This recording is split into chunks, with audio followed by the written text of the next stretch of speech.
I've got Jake. Jake, with the next one. There's Jake right there. Check. Mr. President, it's an honor.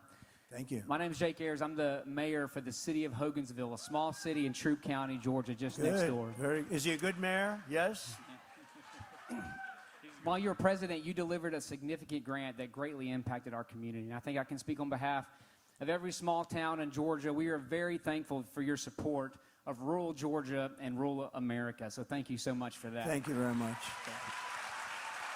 However, I think one of the most pressing things on a global scale is your support for Israel.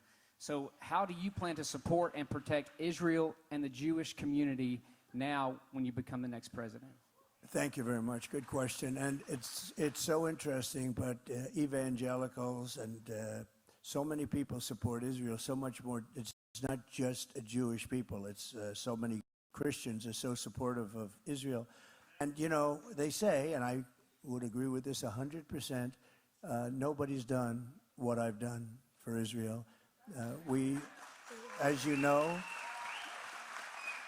Jerusalem is the capital of Israel. We even built the embassy by moving the embassy. That became somewhat automatic.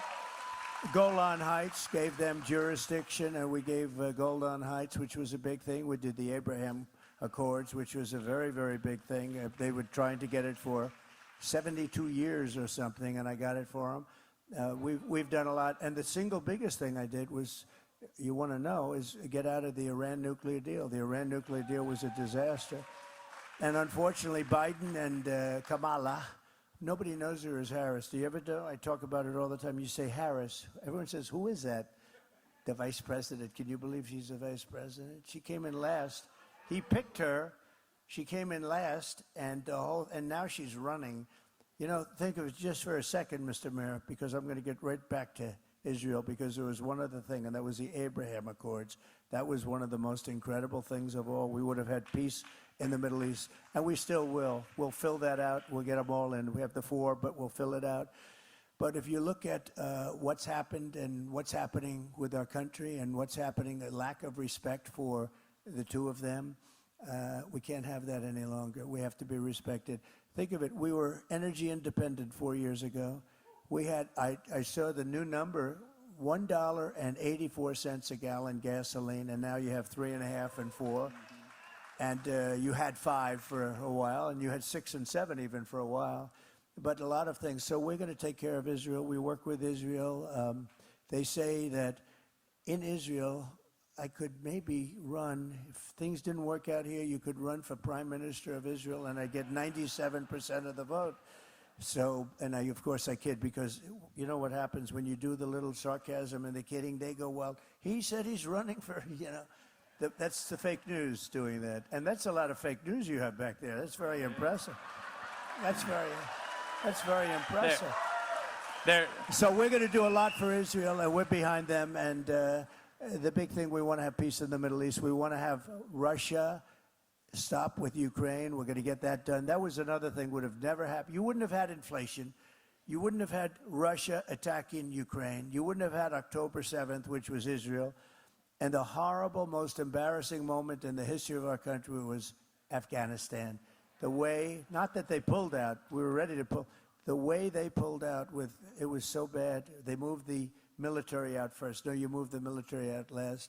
I think it was one of the most embarrassing. I think that's why actually Putin went into Ukraine. But we're going to take care of Israel, and they know that. Bibi called me yesterday, called me the day before.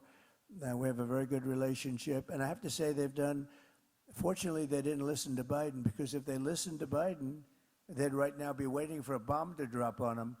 And they did their own work. They did not listen. They couldn't listen because what he was asking. In fact, just the other day, they said to him, are you okay with what they're doing? Well, I don't want them to attack the nuclear, and I don't want them to attack the oil. I said, really? That's sort of the opposite. If you go and take the exact opposite for 40 years of Biden's foreign policy, you would be one of the greatest. Just take the opposite, you'd be one of the greatest in the history of foreign policy. So we're gonna work with them very closely. We're gonna work with all nations. We're not gonna have World War III. We're closer to World War III right now than we have been ever, maybe ever. And that will be a war like no other because the power of the weaponry, nuclear weapons, the power it's indescribable, and you don't even want to think about it. And it's mentioned all the time. You know, I never mentioned nuclear. I never we rebuilt our military. We rebuilt the military. We had to these people gave a lot of military to Afghanistan, if you can believe it. They have parades to show it.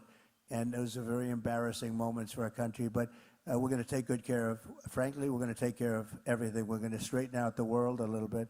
One thing, if I could, somebody that a lot of people respect a lot, Viktor Orban from Hungary. So he's the prime minister, and he made the statement. He said, when Trump comes back as president, everything's going to be perfect. And it was for 4 years. And I know exactly what he was talking Amen. about. Thank you, Mr. Mayor. Thank you very much. Thank you, Mayor. Thank you, Jake.